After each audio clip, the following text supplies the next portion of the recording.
Χαίρετε κυρίες και κύριοι, καλώς ήρθατε σε ένα ακόμα Viewpoint σε συνεργασία με το Ελληνικό Ινστιτούτο Στρατηγικών Μελετών. Σήμερα έχουμε τη χαρά να φιλοξενούμε στην εκπομπή μας τον κύριο Δημήτριο Απόκη, διεθνολόγο, δημοσιογράφο και εξειδικευμένο σε θέματα αμερικανικής εξωτερικής πολιτικής, γεωπολιτικής και διεθνούς οικονομίας.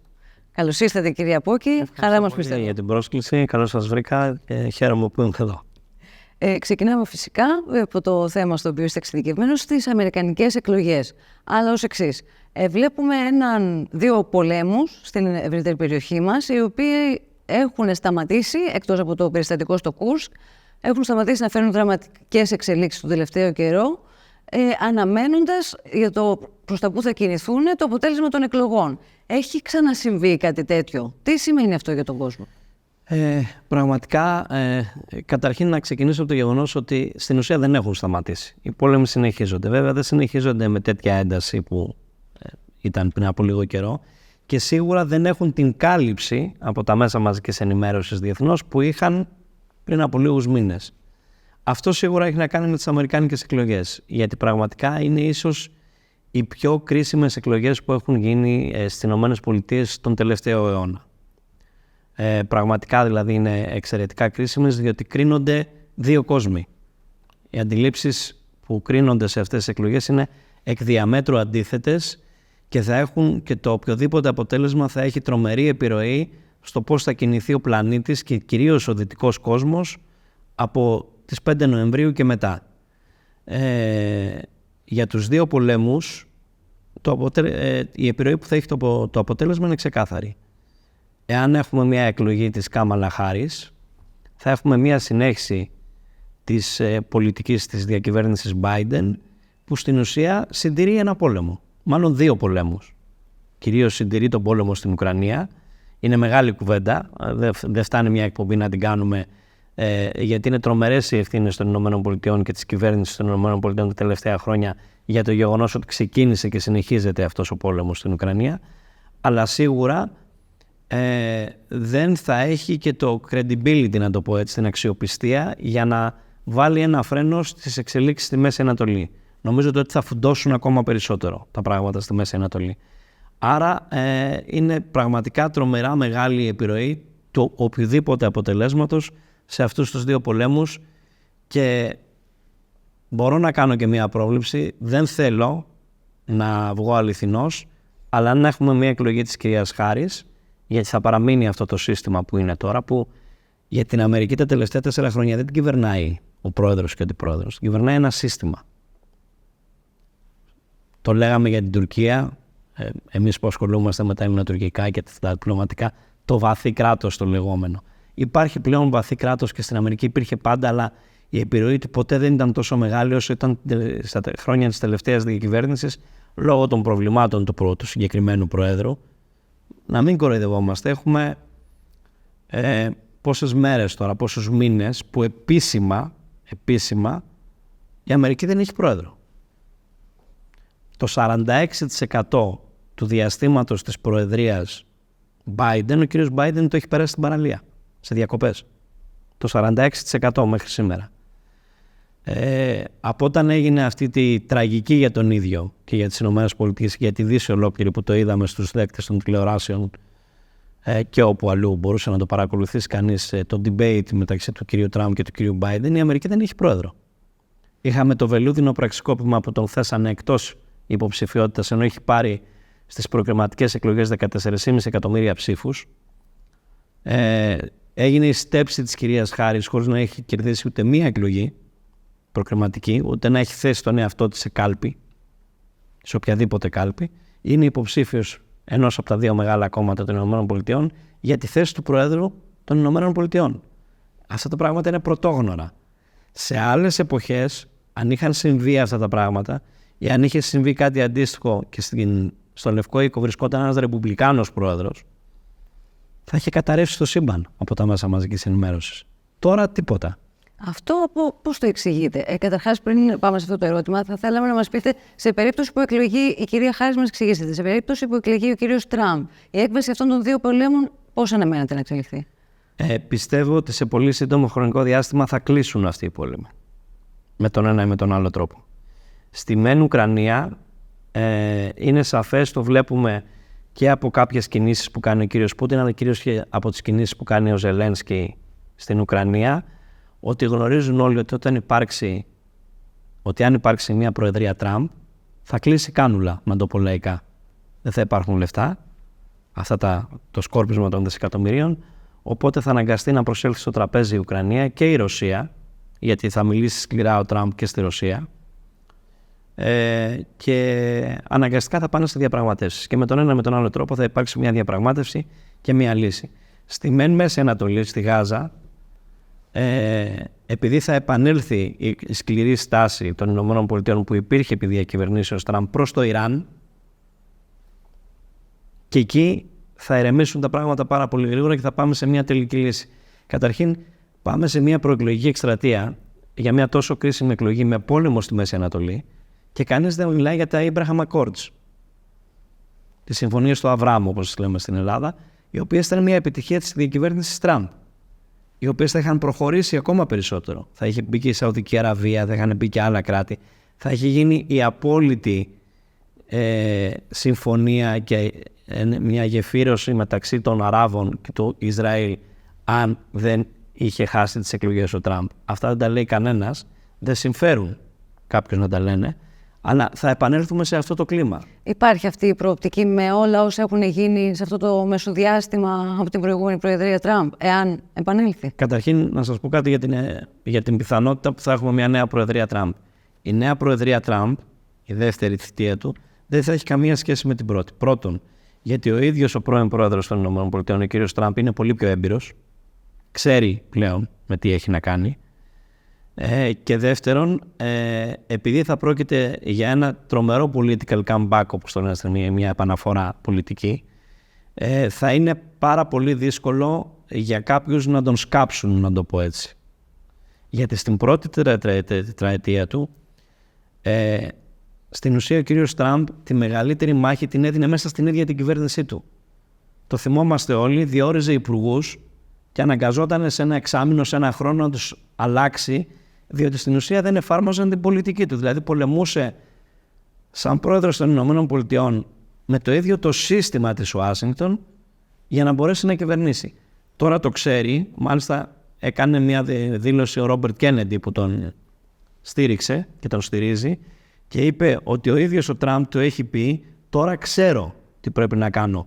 Γιατί όταν εκλέχθηκα πρόεδρος των ΗΠΑ δεν ήξερα ότι με το καλημέρα έπρεπε να διορίσω 60.000 ανθρώπους για να κυβερνήσω, να τοποθετήσω 60.000 ανθρώπους. Οπότε στην ουσία η γραφειοκρατία τον έσκαβε. Τον υπέσκαπτε συνέχεια με αποτέλεσμα να υπάρχουν αυτά τα προβλήματα. Τώρα ξέρει. Γι' αυτό είναι και πολύ έντονη η μάχη του συστήματος για τον κύριο Τραμπ, διότι γνωρίζουν πλέον ότι ξέρει και θα έχουν πολύ μεγάλο πρόβλημα με τον Τραμπ στο Λευκό Οίκο. Είπατε ήδη κάποια από τα στοιχεία, τα πρωτοφανή που βλέπουμε σε αυτή την προεκλογική περίοδο. Μία προσπάθεια δολοφονίας ενός υποψηφίου προέδρου. Μία επί της ουσίας απευθείας ανάθεση του χρήσματος στην δημοκρατική υποψήφιο. Έναν ιστορικό δημοκρατικό στέλεχος, δηλαδή τον Κέννεντι, ο οποίος προσχωρεί στο στρατόπεδο Τραμπ, και το αντίστροφο, τον Ντικ Τσέινι να πάει στο στρατόπεδο της Κάμαλα Χάρις. Γι' αυτό μπορούμε να μιλήσουμε. Εγώ πιστεύω ότι δεν υπάρχει σύγκριση. Ακόμα και έναν παράγοντα όπως ο Elon Musk να επενδύει προσωπικά και με όλα τα μέσα επάνω στον Τραμπ. Καταρχάς έχουμε συνειδητοποιήσει πόσο αδιανόητο είναι το καθένα από αυτά, αλλά και ακόμα περισσότερο όλα αυτά μαζί τα στοιχεία, και πόσο σημασία έχουν αυτές οι εκλογές. Μπορείτε να μας εξηγήσετε τι βρίσκεται πίσω από αυτό? Καταρχήν να σας πω ότι όλα ξεκινάνε από το πόσο κρίσιμη είναι αυτή η εκλογική αναμέτρηση. Μπορεί κανείς να την παρομοιάσει με τις εκλογικές αναμετρήσεις που έγιναν μεταξύ του Λίνκολν και του αντιπάλου του στην εποχή του μετά τον εμφύλιο πόλεμο για να υπάρξει η Ένωση της Αμερικής. Παίρνοντας τα πράγματα ένα-ένα, να ξεκινήσουμε από την ανακοίνωση του Ρόμπερτ Κέννεντι Τζούνιορ ότι αποχωρεί από 10 πολιτείες και θα στηρίξει τον κύριο Τραμπ. Η στήριξή του δεν είναι απλή. Σε καθημερινή βάση κάνει δηλώσεις υπέρ του κυρίου Τραμπ, εξηγεί θέσεις που έχει συμφωνήσει με τον κύριο Τραμπ και πολιτικές που έχει συμφωνήσει με τον κύριο Τραμπ, γιατί είναι ξεκάθαρο πλέον ότι στην περίπτωση μιας νίκης του κυρίου Τραμπ στις εκλογές, ο Ρόμπερτ Κέννεντι θα είναι μέλος της κυβέρνησης του κυρίου Τραμπ και κυρίως στο κομμάτι της υγείας, να το πω έτσι, της υγείας των πολιτών. Θα δώσει μεγάλες μάχες για να καταργηθούν κανονισμοί, για να είναι πιο ανοιχτές και πιο υπόλογες οι φαρμακευτικές εταιρείες και το τι συμβαίνει με τα τρόφιμα που τρώμε όλοι σε όλο τον πλανήτη. Οπότε ο κύριος Κέννεντι είναι ανοιχτά υπέρ του κυρίου Τραμπ και αυτό δεν έχει πάρει την έκταση και δεν έχει γίνει τόσο κατανοητό ακόμα και στην ίδια την Αμερική, αλλά πολύ περισσότερο στον υπόλοιπο κόσμο. Πέραν του κυρίου Κέννεντι, είχαμε και την ανακοίνωση της υποστήριξης προς τον κύριο Τραμπ της πρώην βουλευτού των Δημοκρατικών της κυρίας Τούλσι Γκάμπαρντ. Δεν είναι ένα τυχαίο πρόσωπο το συγκεκριμένο πρόσωπο, διότι έχει υπάρξει για 3 χρόνια συμπρόεδρος του Δημοκρατικού Κόμματος. Ήταν ένα προβεβλημένο στο έλεγχος των Δημοκρατικών, υποψήφια για το χρήσμα το 2020 και η υπεύθυνη που η κυρία Χάρις, η σημερινή υποψήφιος, αποχώρησε από την τότε προεκλογική εκστρατεία για το χρήσμα στην πρώτη εβδομάδα, μόλις έγινε το πρώτο debate, γιατί συνέτριψε στην κυριολεξία. Αυτή λοιπόν η πρώην βουλευτή στηρίζει και αυτή τον κύριο Τραμπ. Όλα αυτά λοιπόν δημιουργούν ένα νέο σκηνικό. Στην Αμερική το χαρακτηρίζουν σε ένα unity party, ένα κόμμα ενότητας. Δηλαδή, στην ουσία, τι ψηφίζει ο Αμερικανός πολίτης στις 5 Νοεμβρίου? Δεν ψηφίζει τον Τραμπ, Vance, το δίδυμο μόνο. Ψηφίζει την πιθανότητα μιας κυβέρνησης Τραμπ, Vance, Κέννεντι, Γκάμπαρτ και πολλών άλλων που μπορεί να δούμε στο επόμενο διάστημα να στηρίζουν τον κύριο Τραμπ. Είναι το unity party, όπως το λένε. Γιατί πραγματικά και στην Αμερική, όπως συμβαίνει σε πολλά μέρη του δυτικού κόσμου, τα παραδοσιακά κόμματα έχουν αρχίσει να ξεφτίζουν. Να έρθω στον κύριο Μάσκ, που θεωρώ ότι είναι το μεγαλύτερο όλων. Ο κύριος Μάσκ αγόρασε το Twitter, το μετονόμασε σε X και εκφράζει πλέον σε καθημερινή βάση, σε ωριαία βάση, δηλαδή σφυροκοπάει συνέχεια με μηνύματα στο X υπέρ του κυρίου Τραμπ. Εξηγώντας μάλιστα πόσο σημαντική είναι αυτή η εκλογή. Έχει πει πάρα πολλές φορές σε μηνύματά του που έχει ανεβάσει ότι κρίνεται το μέλλον της Δύσης και του πλανήτη σε αυτή την εκλογική αναμέτρηση.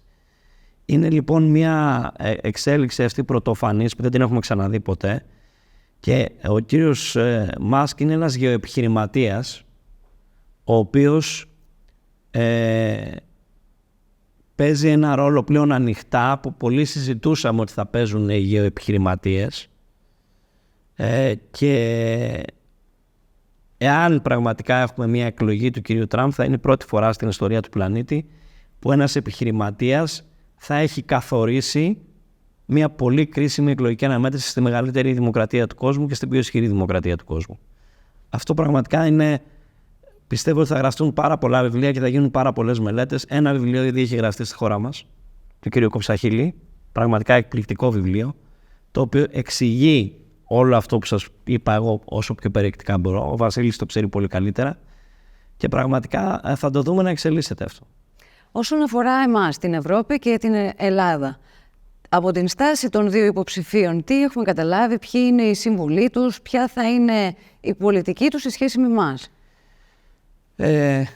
Με την κυρία Χάρις, λίγο πολύ θα έχουμε μία συνέχιση της πολιτικής των 4 τελευταίων χρόνων απέναντι στην Ελλάδα, λίγο προς το δυσμενές.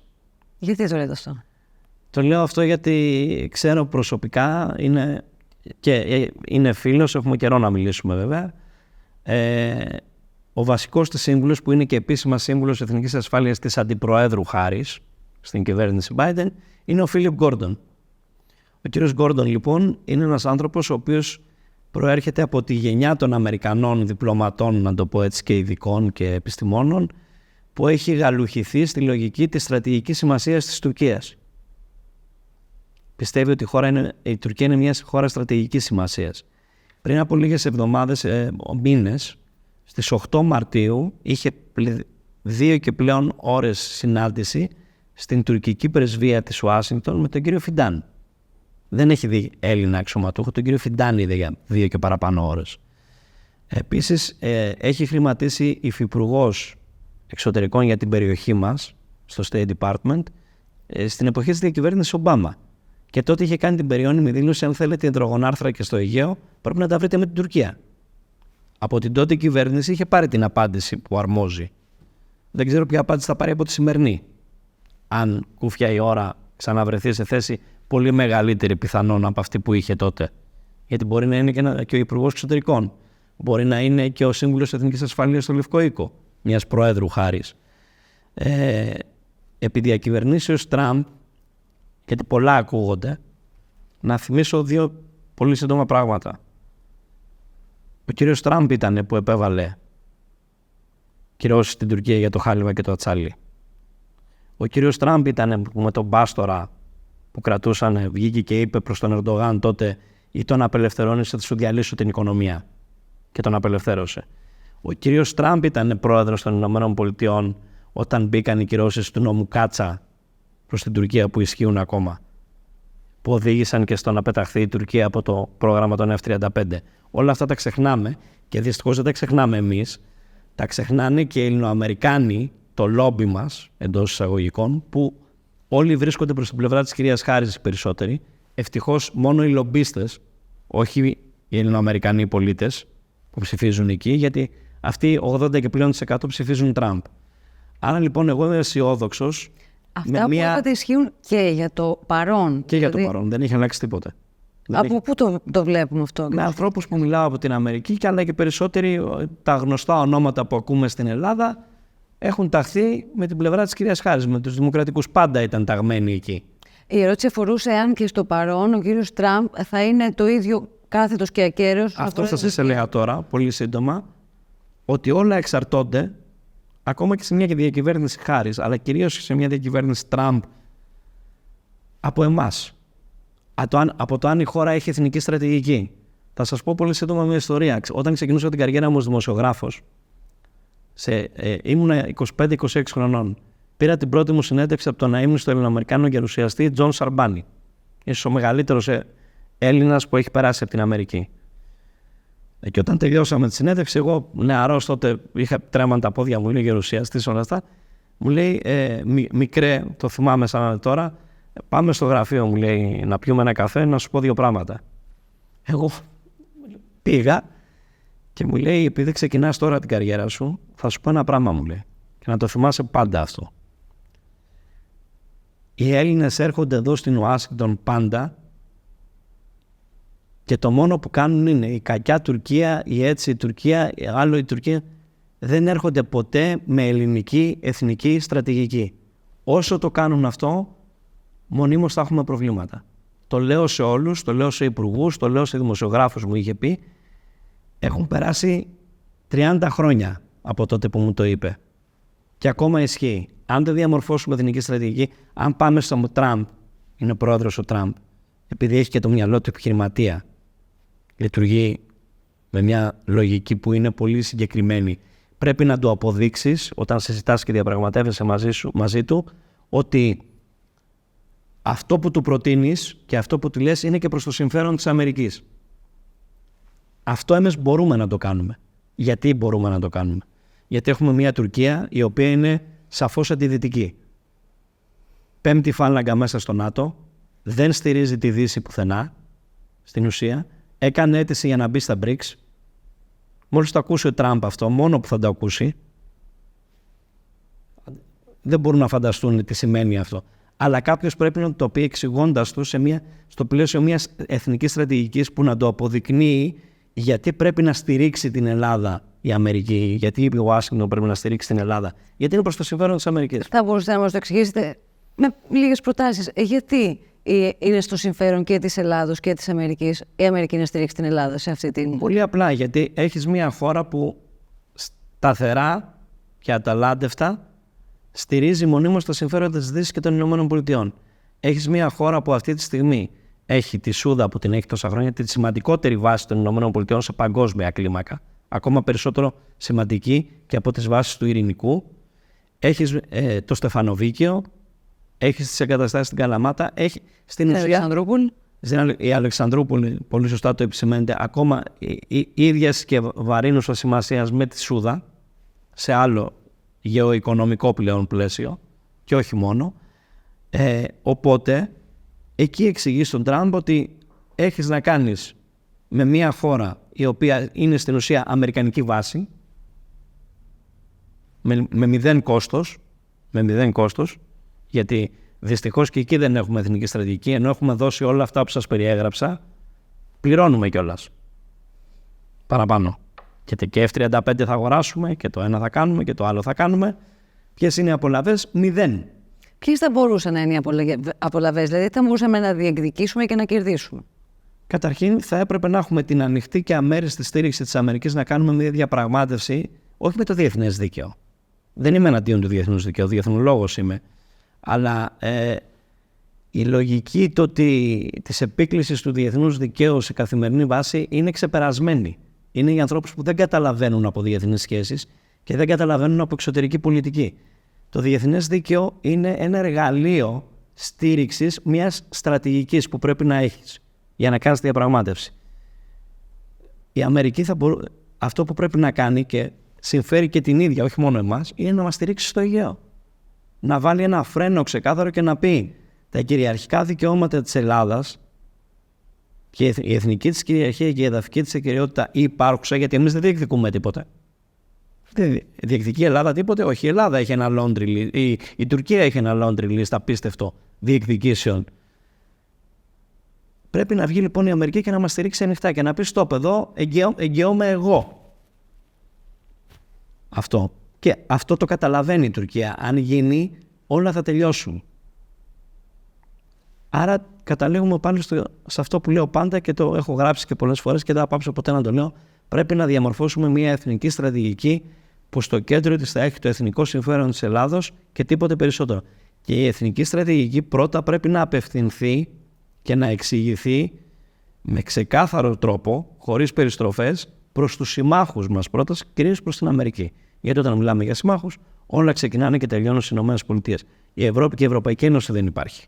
Είναι ένας γεωπολιτικός νάνος. Οι βασικοί άξονες αυτής της στρατηγικής, εσείς ποιοι θα προτείνατε να είναι, έχοντας μια πλήρη εικόνα της διεθνούς σκηνής αυτή τη στιγμή? Όπως είπα και τώρα, η εθνική μας στρατηγική πρέπει να είναι ξεκάθαρη. Πρέπει να είναι ότι δεν διεκδικούμε τίποτε, αλλά δεν παραχωρούμε και τίποτα από τα εθνικά μας συμφέροντα, εδαφική ακεραιότητα, εθνική κυριαρχία, τα δικαιώματά μας στο Αιγαίο. Δεν μπορούμε να λειτουργούμε φοβικά όσον αφορά τους υδρογονάνθρακες, ούτε έχει κανένα λόγο η Ελλάδα και πρέπει να υποθεί αυτό να μπει σε αυτή την ανόητη λογική του green energy, της πράσινης ενέργειας. Ναι στις ανανεώσιμες πηγές ενέργειας, αλλά αυτό το πράγμα η Ελλάδα, μια χώρα του μεγέθους της Ελλάδας, με τα προβλήματα που έχει η Ελλάδα, να έχουν ακουστεί στο παρελθόν και μας λέγανε μέχρι το 2030. Ξέρω εγώ, τώρα μας λέει η Ευρωπαϊκή Ένωση μέχρι το 2035 θα καταργήσουμε τους υδρογονάνθρακες, τα fossil fuels όπως λέγονται στα αγγλικά. Είναι σοβαρά πράγματα αυτά. Δηλαδή τι μας λένε? Αυτά που γνωρίζουμε ότι υπάρχουν στο Αιγαίο, το φυσικό αέριο που έχει η Ελλάδα και όλα αυτά, να μην βγούνε ποτέ. Ή αν βγούνε, να βγούνε έχοντας την άδεια της Τουρκίας. Αυτά που συνέβησαν στην Κάσο, αυτά που συμβαίνουν κάθε μέρα, οι δηλώσεις του Υπουργού Εξωτερικών σχετικά με την Κάσο, ότι τι θα γινόταν αν πηγαίναμε σε ένα επεισόδιο, αυτά είναι αδιανόητα πράγματα. Σε άλλες εποχές δεν θα είχε μείνει στην καρέκλα του ούτε ένα λεπτό. Μιλώντας για την Κάσο, έχουμε μιλήσει για το επεισόδιο στην Κάσο με το πλοίο. Έχουμε μιλήσει και μιλάμε για την σύνδεση Κρήτης-Κύπρου. Έχει αναλυθεί, θεωρείται επαρκώς, το πώς σχετίζονται αυτά τα δύο και το πόσο σημαντικό είναι αυτό το ζήτημα και γιατί είναι σημαντικό αυτό το ζήτημα? Δηλαδή, τι σημαίνει σύνδεση Ελλάδας-Κύπρου-Ισραήλ άμεσα για τον Έλληνα πολίτη και για τα εθνικά συμφέροντα της χώρας? Πέρα από τις οικονομικές απολαβές που υπάρχουν για τον Έλληνα πολίτη, σε γεωπολιτικό επίπεδο αυτή η σύνδεση, και εγώ είμαι ένας από τους ανθρώπους που είμαι ένθερμος υποστηρικτής με επιχειρήματα για το πόσο στρατηγικού επίπεδου πρέπει να είναι η συνεργασία μας με το Ισραήλ.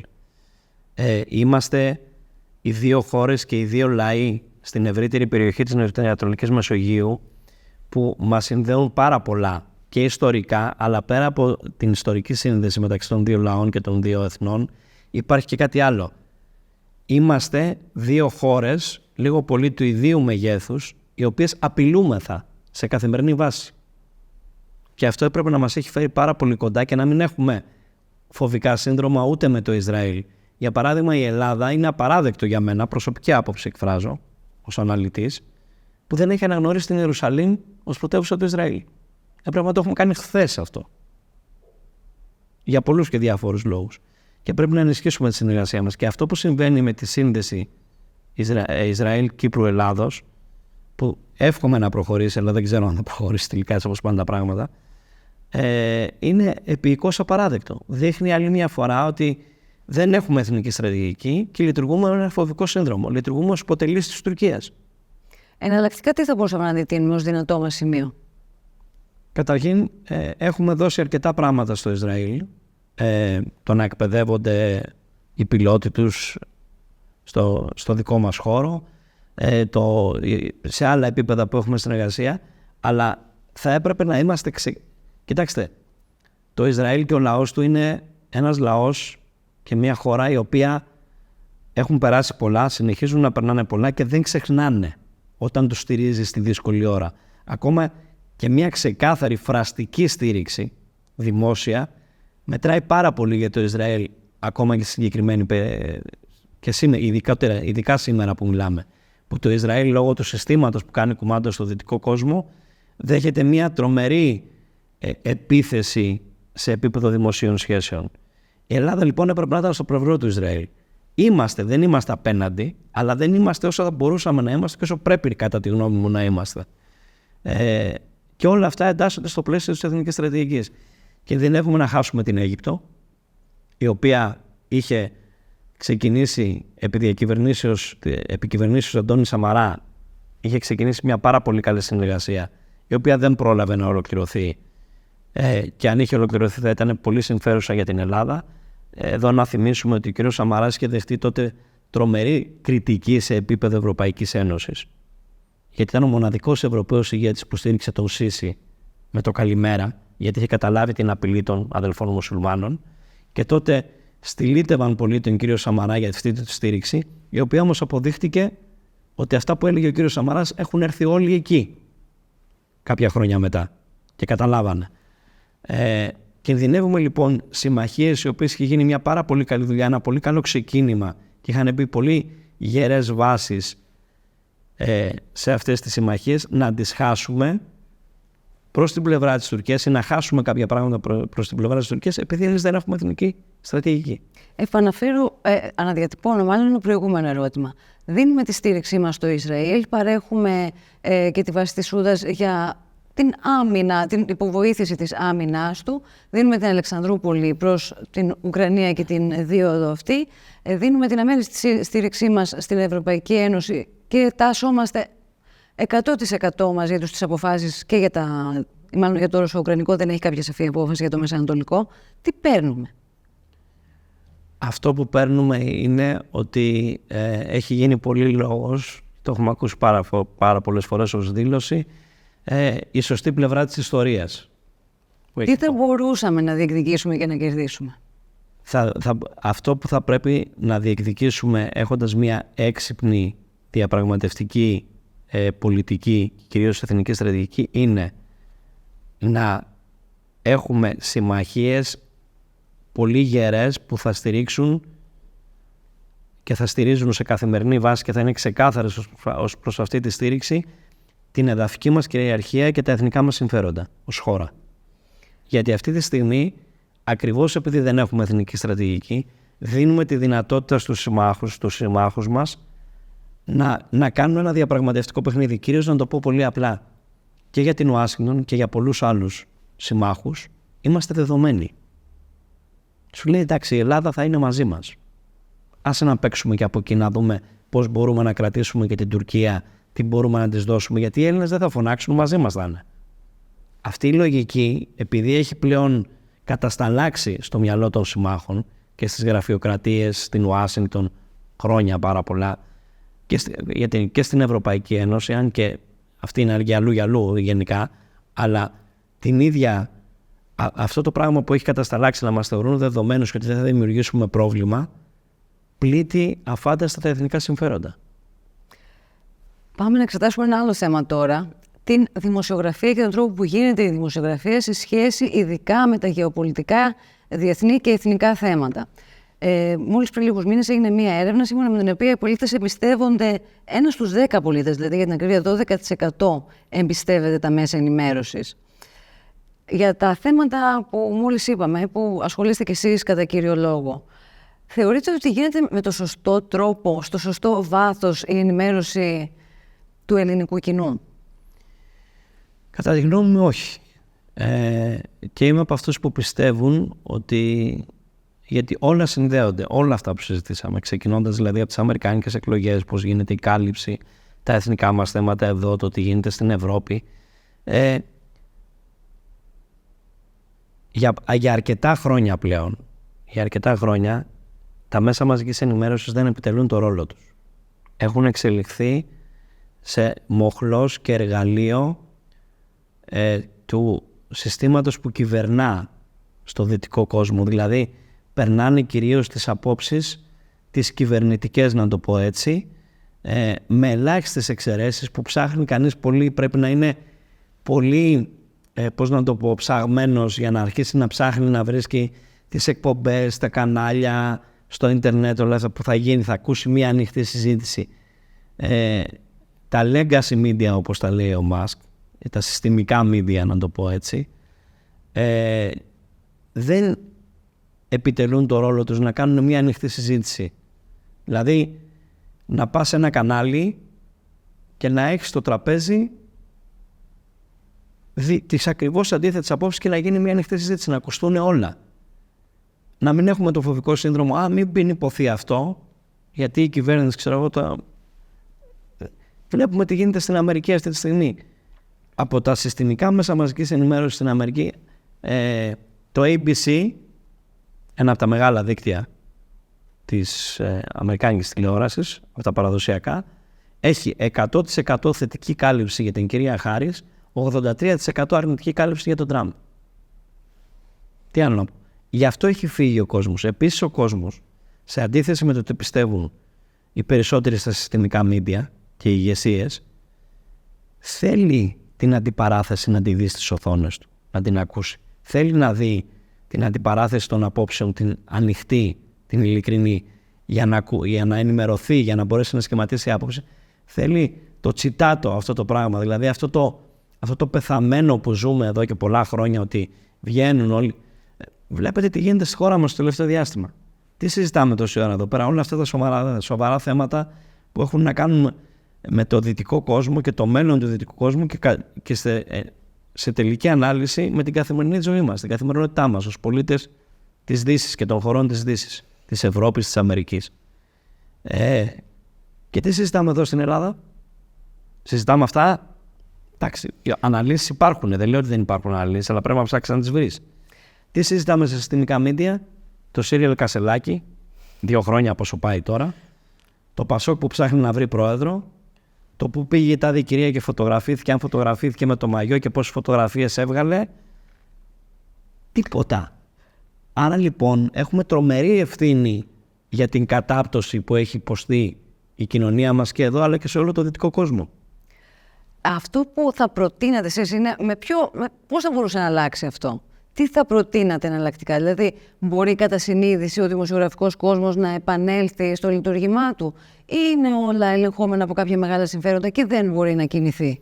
Σίγουρα είναι ελεγχόμενα από μεγάλα συμφέροντα, αλλά χρειάζεται μια επανάσταση.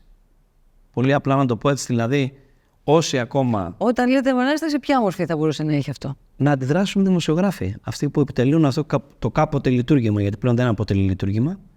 Να αντιδράσουν οι δημοσιογράφοι και να βγούνε και να πούνε, να αρχίσουν να λένε την αλήθεια. Αλλά αυτό πρέπει να γίνει από την πλειοψηφία. Δηλαδή να μην το κάνω εγώ, να μην το κάνετε εσείς. Και όταν το κάνουμε, ξαφνικά να γυρίσουμε να κοιτάξουμε πίσω από την πλάτη μας και να μην βρούμε ούτε τον τοίχο.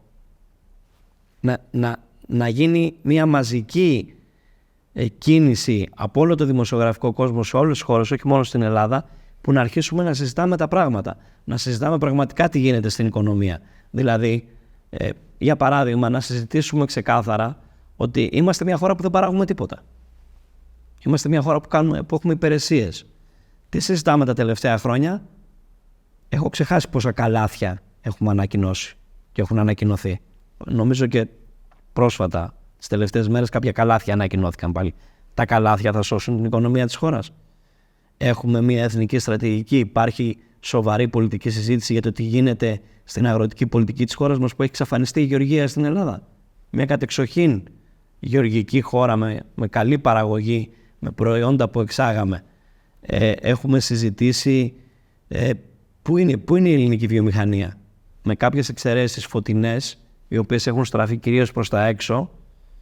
Υπάρχει βιομηχανική παραγωγή έντονη στην Ελλάδα? Έχουν ανακοινωθεί μεταβαΐων και κλάδων κάποιες μεγάλες επενδύσεις κολοσσών πολυεθνικών, που έχουν να κάνουν με καλώδια κυρίως, τις οποίες ακόμα πρέπει να τις δούμε.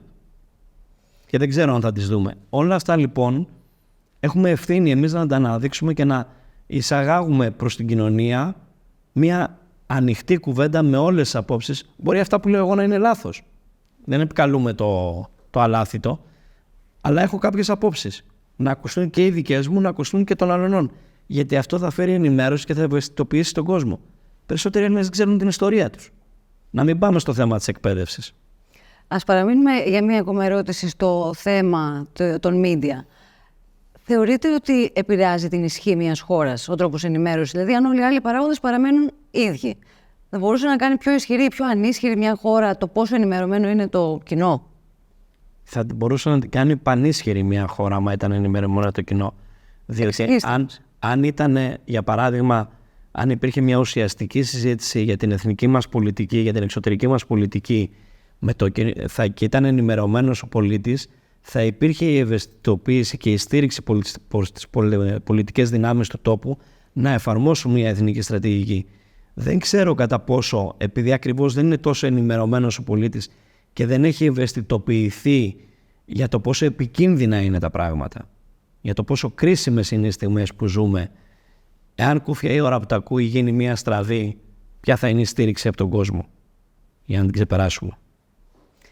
Σε πρόσφατο άρθρο σας με τίτλο «Δημοκρατία υποδιωγμό» αναφέρεστε στην κυβερνητική λογοκρισία των μέσων ενημέρωσης και των social media, όχι στα ολοκληρωτικά καθεστώτα, αλλά στο δυτικό κόσμο. Μιλάτε χαρακτηριστικά για σφοδρή επίθεση για να εξαφανίσουν την αντίθετη άποψη και την οποιαδήποτε κριτική. Σε αυτό το σημείο πώς φτάσαμε? Φτάσαμε διότι αυτό που μόλις συζητάγαμε, διότι χωρίς να το καταλάβουμε, τα μέσα μαζικής ενημέρωσης, οι δημοσιογράφοι έγιναν, και δεν λέω ότι δεν υπάρχουν εξαιρέσεις, δεν βάζω μια κουβέρτα και το σκεπάζω όλο από πάνω. Υπάρχουν σαφώς εξαιρέσεις και αρκετές, ευτυχώς, αλλά η μεγάλη πλειοψηφία έχουν εξελιχθεί στο να μεταβιβάζουν απόψεις. Εγώ έχω μάθει λίγο διαφορετικά τη δημοσιογραφία. Ήμουν τυχερός να ξεκινήσω την καριέρα μου στις ΗΠΑ και να καθίσω δίπλα από ανθρώπους οι οποίοι είχαν απέναντί τους τον κυβερνητικό αξιωματούχο και τον διέλυαν στην κυριολεξία με ερωτήσεις για να βγάλουν την είδηση, για να ασκήσουν την κριτική. Εδώ πέρα τι κάνουμε? Γνωρίζουμε όλοι, να μην κρυβόμαστε πίσω από το δάχτυλό μας, ότι εδώ και πάρα πολλά χρόνια δημοσιογράφοι μεταβιβάζουν SMS που λαμβάνουν στα κινητά τους τηλέφωνα. Τι είπε ο υπουργός, τι είπε η κυβέρνηση, τι είπε η αντιπολίτευση, τι είπε το τάδε κόμμα. Υπάρχει μια ταύτιση της τέταρτης εξουσίας που γνωρίζαμε όλοι ότι είναι η δημοσιογραφία, τα μέσα ενημέρωσης, και της εξουσίας, της πρώτης εξουσίας που είναι στην κοινοβουλευτική δημοκρατία η κυβέρνηση, ο πρόεδρος αλλού, όπου υπάρχουν προεδρικές δημοκρατίες. Αυτό λοιπόν έχει δημιουργήσει τεράστια προβλήματα. Αυτή τη στιγμή η άποψή μου είναι, και την εκφράζω, ότι το μόνο ελεύθερο μέσο που μπορείς να μπεις μέσα και να δεις όλες τις απόψεις, αυτά που λέω εγώ, αυτά που λέει κάποιος αντίθετα, είναι το X του κυρίου Μάσκ. Που τα βάζει όλα. Και τι συμβαίνει? Επειδή ακριβώς έχει δημιουργήσει πρόβλημα σε αυτό το σύστημα για το οποίο συζητάμε τόση ώρα, η κυρία Χάρις πριν από λίγες μέρες σε ομιλία της, τι βγήκε και είπε: θα χρησιμοποιήσω, λέει, ως πρόεδρος του Υπουργείου Δικαιοσύνης για να ζητήσω από τις πλατφόρμες στην ουσία να επιβάλλουν λογοκρισία σε κάποιες απόψεις που η κυρία Χάρις ή οποιαδήποτε κυρία Χάρις, οποιοδήποτε πρόεδρος, οποιοδήποτε πρωθυπουργός, οποιοδήποτε πολιτικός θα θεωρήσει ότι δημιουργούν πρόβλημα. Με ποιο κριτήριο, δηλαδή, Ακριβώς. Κατά πόσο είναι δημοκρατικό αυτό? Ακριβώς. Δεν πρέπει να αναρωτηθούμε. Ακριβώς. Εγώ λοιπόν είμαι της άποψης του κυρίου Μάσκ που λέει όλα στο φως, όλα μπροστά στα μάτια μας και επιλέγουμε. Ακούμε όλες τις απόψεις και επιλέγουμε. Δεν μιλάω για ακραίες απόψεις. Εννοείται. Δηλαδή για απειλές, για... Αντιλαμβάνεστε τι λέω, για πράγματα που δεν πρέπει να είναι στη δημόσια εικόνα είτε μιας πλατφόρμας, είτε ενός κοινωνικού μέσου, είτε μιας εφημερίδας, είτε οτιδήποτε. Αν και τα βλέπουμε και αυτά. Αλλά όλες οι απόψεις είναι ελεύθερες. Δηλαδή δεν σημαίνει ότι εγώ είμαι πρωθυπουργός ή είμαι πρόεδρος και επειδή κάποιος έγραψε κάτι και βλέπω ότι πρώτον δεν με συμφέρει, αλλά δεύτερον και το σημαντικότερο, ότι αυτό που γράφει κάποιος, οι απόψεις που εκφράζει αρχίζουν και τραβάνε το ενδιαφέρον των πολιτών, τον ευαισθητοποιούν να αρχίσει να ψάξει, να ρωτάει, να κριτικάρει. Και επειδή εμένα δεν με συμφέρει, χρησιμοποιώ το Υπουργείο Δικαιοσύνης, όπως είπε η κυρία Χάρις, και τον κλείνω. Αυτά είναι τρελά πράγματα. Με όλα αυτά ως δεδομένα, οι πολίτες, ο καθένας από εμάς, πώς διασφαλίζει το αυτονόητο, θεωρούσαμε μέχρι πρώτη ως δικαίωμά μας, να εκφραζόμαστε και κυρίως να σκεφτόμαστε σε αυτόν τον κόσμο? Αυτή τη στιγμή υπάρχει ένας αδυσόπιτος διωγμός της ελευθερίας σκέψης και της ελευθερίας έκφρασης. Και δυστυχώς υπάρχει στο δυτικό κόσμο. Ακόμα και το Ανώτατο Δικαστήριο των ΗΠΑ σε μια πρόσφατη απόφασή του είπε ότι εγώ ως πολίτης, εσείς ως πολίτης, δεν μπορώ να μηνύσω μια πλατφόρμα όπως το X, όπως το Instagram, όπως το Facebook, όλα αυτά που γνωρίζουμε, επειδή λογόκρινε ή εξαφάνισε μια άποψη που εξέφρασα. Αυτό πραγματικά ήταν μια πολύ ατυχής απόφαση που δίνει και τη δυνατότητα στην οποιαδήποτε κυρία Χάρις, με βάση τις απόψεις που εξέφρασε, να λογοκρίνει και να επιβάλλει σιωπή σε κάποιους απλούς πολίτες. Μόνο, λέει, η πλατφόρμα μπορεί να το κάνει αυτό σε σχέση με την κυβέρνηση ή οτιδήποτε. Τι σημαίνει αυτό? Ότι επειδή εγώ ως κυβέρνηση έχω τα κονδύλια, οι περισσότεροι από τους ανθρώπους που έχουν την ιδιοκτησία σε τέτοιες πλατφόρμες όπως ο κύριος Μάσκ. Ο κύριος Μάσκ, επειδή τα αφήνει όλα ελεύθερα, έχει δεχθεί πίεση μέσω περικοπής τρομερών περικοπών στο Starlink, το σύστημα με τους δορυφόρους, το ιντερνετικό, με τη SpaceX, έχει απειληθεί, του έχουν κόψει διαφημίσεις, όλα αυτά. Αλλά αυτός είναι ο Elon Musk. Λέει, εντάξει, και να χάσω 300 εκατομμύρια. Ο πολίτης όμως πώς διασφαλίζει? Εγώ και εσείς όμως δεν διασφαλιζόμαστε. Χάνουμε τη φωνή μας. Άρα τι πρέπει να κάνουμε? Ξεκινώντας την κουβέντα μας σήμερα, είπαμε για την πιο κρίσιμη εκλογική μάχη και εκλογή που έχει δοθεί τον τελευταίο αιώνα για μένα. Πρέπει να σκεφτεί ο κόσμος πάρα πολύ τι θα ψηφίσει στις εκλογές της Αμερικής, να αναλύσει και να λάβει υπόψη του όλα αυτά που είπαμε και συζητήσαμε, γιατί αφορούν την καθημερινότητά του, αφορούν το μέλλον των παιδιών του, το μέλλον του πλανήτη, και αυτό δεν πρέπει να συμβεί μόνο στην Αμερική. Από εδώ και πέρα στο δυτικό κόσμο πρέπει να αρχίσουμε να σκεφτόμαστε πάρα πολύ τι ρίχνουμε στην κάλπη και να είμαστε πάρα πολύ σκληροί σε αυτό που κάνουμε, να είμαστε και επιτέλους να υπάρξει μια επαναφορά στην κοινή λογική. Έχει χαθεί η κοινή λογική. Όσον αφορά αυτό, είπαμε για τις ευθύνες των πολιτικών, είπαμε τις ευθύνες των media. Ο ίδιος ο πολίτης φέρει ευθύνη, συνεπώς μπορεί να αναλάβει την ευθύνη και τη δύναμή του και να αλλάξει το σκηνικό. Όχι Βεβαίως. Ο καθένας μόνος του ξεχωριστά, συλλογικά. Θα μπορούσατε να μας πείτε σε ένα αισιόδοξο στο διατάφτα έχετε απόλυτο δίκιο. Αφορά εμάς τους πολίτες τι θα κάνουμε. Πρέπει να είμαστε πολύ πιο ενεργοί στη συμμετοχή στις πολιτικές διαδικασίες, να σηκωθούμε από τον καναπέ και από τις καφετέριες για να μιλήσω για τη χώρα μας και να αρχίσουμε να συμμετέχουμε στις πολιτικές διαδικασίες πιο ευρύτερα. Οι τελευταίες εκλογές, αυτή η αποχή δεν ήταν απλώς άσχημη, ήταν καταθλιπτική για το μέλλον της χώρας. Αντιλαμβάνομαι ότι πάρα πολλοί πολίτες και σωστά έχουν ξενερώσει, για να το πω λαϊκά, από το πολιτικό σύστημα και από όλα αυτά που έχουν βιώσει τα τελευταία χρόνια. Αλλά εμείς πρέπει να το ξαναξεκινήσουμε αυτό. Πρέπει να υπάρξει συμμετοχή ανθρώπων που ενδιαφέρονται. Πρέπει να αρχίσουμε να συμμετέχουμε πάλι όλοι στα κοινά και να αρχίσουμε, δυστυχώς πρέπει να ξεκινήσει έτσι, να κάνουμε εμείς προσωπική προσπάθεια να ενημερωθούμε. Γιατί πραγματικά σήμερα για έναν πολίτη ο οποίος ενδιαφέρεται να έχει σφαιρική ενημέρωση, πρέπει να το προσπαθήσει ο ίδιος. Όπως τα πανεπιστήμια, για παράδειγμα, του δυτικού κόσμου, πρέπει οι φοιτητές, οι μαθητές στα σχολεία και όλα αυτά, να κάνουν προσωπική προσπάθεια να μορφωθούν. Γιατί αυτό που τους δίνουν πλέον τα τελευταία χρόνια, ειδικά από το 2000 και μετά, μόνο μόρφωση δεν είναι. Άρα να προσπαθήσουμε για την ελευθερία μας. Ακριβώς. Κύριε Υπουργέ, ευχαριστούμε πάρα πολύ που ήσασταν εδώ. Εγώ σας ευχαριστώ για το βήμα μιας ελεύθερης συζήτησης, που είναι κάτι που λείπει. Αλλά θα έπρεπε ενδεχομένως να είναι αυτονόητο. Ευχαριστούμε και πάλι. Εγώ σας ευχαριστώ. Κυρίες και κύριοι, ευχαριστούμε και εσάς για τον χρόνο και την προσοχή σας. Αν θέλετε να στηρίξετε τη δράση του ΕΛΙΣΜΕ, μπορείτε να το κάνετε με τη συνδρομή σας και τη συμμετοχή σας. Οδηγίες μπορείτε να βρείτε στην περιγραφή του βίντεο και στην ιστοσελίδα του Ινστιτούτου. Μπορείτε επίσης να στηρίξετε, αν θέλετε, το κανάλι μας, κάνοντας συνδρομή, συμμετέχοντας με σχόλια και διαμοιρασμό του περιεχομένου και λέγοντας μας τη γνώμη σας. Ευχαριστούμε πολύ και πάλι, να είστε καλά.